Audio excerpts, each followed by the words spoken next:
আসসালামু আলাইকুম আমার ভিউয়ার্স আপুরা ভাইরা। এই তো আরেকটা নতুন সকাল নিয়ে চলে আসলাম। সকালবেলায় আমি যে কাজটা এখন রেগুলার করতেছি সেটা হলো আমি একটা পানি তৈরি করব, খুবই হেলদি শরীরের জন্য। আর এটা যেহেতু আমি খাচ্ছি আমারও বেশ ভালো লাগছে।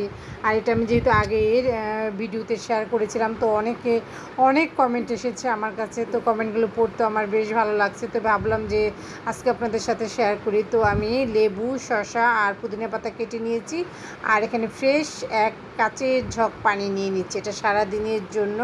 আর যখন এই পানিটা আমি খাই কী যে একটা স্মেল, আর এত ভালো লাগে, এটা শরীরের জন্য যে এত ভালো টিপস, তো মানে খুবই ভালো, খুবই ভালো। তো আমি বলবো যে আপনারা অবশ্যই এটা বাসায় ট্রাই করে দেখবেন। তো এটা আমি ঢেকে রেখে দিলাম, আর এদিকে মেয়ের স্কুলের টিফিন রেডি করে নিলাম। আজকে একদম কোনো ঝামেলা করিনি, যেহেতু আমরা আগের দিনে রাইস আর চিকেন কারি এনে খেয়েছিলাম, তো ওটা ওর জন্য কিছু তুলে রেখে দিয়েছিলাম যাতে স্কুলে টিফিন নিয়ে যেতে পারে। তো মেয়েকে স্কুলে বিদায় করে দিয়ে, যেহেতু হাতে অনেকটা সময় ছিল, তো অনেক দিন ধরে ভাবতেছিলাম বেশ কিছুদিন যাবত যে একটু ডিম প্রোটিন তৈরি করে দেবো, যেহেতু ওর বাবা, রজামণি, আমার শাশুড়ি, আমরা সবাই যেহেতু খুব পছন্দ করি, তাই আমি খুব অল্প সময় এটা তৈরি করে নিলাম। তো প্রথমটা খুবই ভালো হয়েছে, দেখতেও বেশ ভালো লেগেছে আর কি। ক্যারামেল দিয়েছি কালারটা হওয়ার জন্য, আর খেতেও খুব লোভনীয় ছিল। তো আমি ডিমের সাথে পাউরুটি অ্যাড করেছি আর কি, তাহলে কি প্রোটিনটা বেশ সফট এবং বেশ ভালো হয়।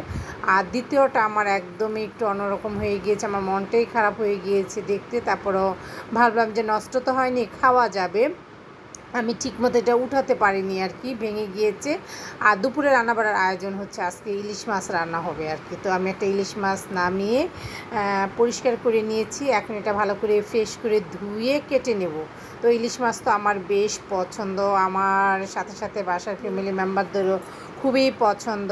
মানে ইলিশ মাছ এত মানে খেতে পছন্দ করি, তো আমি সবসময় আমার বাবাকে বলি যে বাজারে গেলে ইলিশ মাছ নিয়ে আসবে। তো আমাদের ফ্রিজে সবসময় ইলিশ মাছ থাকে, তো আজকে ভাবলাম যে ইলিশ মাছই রান্না করব। তো আমার শাশুড়ি আম্মা আমাকে বলতেছিল যে তার ইলিশ মাছটা যাতে আমি ভেজে দেই। তো আমি ভাবলাম যে রজামানির বাবা যেহেতু পেঁয়াজ দিয়ে পছন্দ করে, একদম দো পেঁয়াজের মতো করে রান্না করে দিচ্ছি, আর আমার শাশুড়ি আম্মারটা আমি ভেজে নেব আর কি।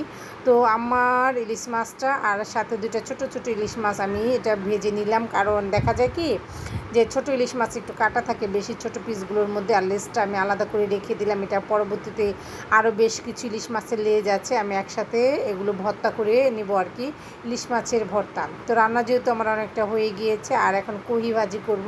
সবসময় আমি কহিটা যেভাবে ভাজি করি, ডিম ফেটে নেই, তার মধ্যে পেঁয়াজ দিয়ে দিয়েছি, আর কহির সাথে কাঁচামরিচ দিয়ে নেড়ে চেড়ে এভাবে রান্না করতে বেশ ভালো লাগে, আর একটা অন্যরকম ফ্লেভার লাগে খেতে। তো কাজের ফাঁকে আমি সেই যে পানিটা বানিয়ে রেখেছিলাম এটা এখন খাবো, একটু নাড়াচাড়া দিয়ে নেব আর কি, যাতে মিক্সড হয়ে যায় সব কিছুর সাথে।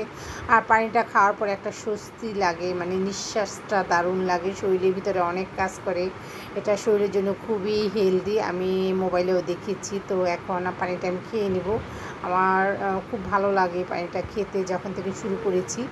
আর আজকে কাঁচা আম ভর্তা করেছি শেষ মুহূর্তে, এখন কিন্তু একদমই গাছে কাঁচা আম নেই, কিন্তু বাজারে পাওয়া যায় কাঁচা আম, অনেক দাম দিয়ে আনা হয়েছিল। তো এই তো আমরা সবাই মিলে আম ভর্তা করলাম, একদম মানে অসাধারণ করে, খেতে দারুণ লাগতেছিল। তো কেমন লাগলো আজকের ব্লগটা অবশ্যই আমাকে লাইক কমেন্টের মাধ্যমে আপনারা জানাবেন, আর যারা নতুন এসেছেন আমার চ্যানেলে অবশ্যই আমাকে সাপোর্ট করবেন। এখানে আল্লাহ হাফিজ।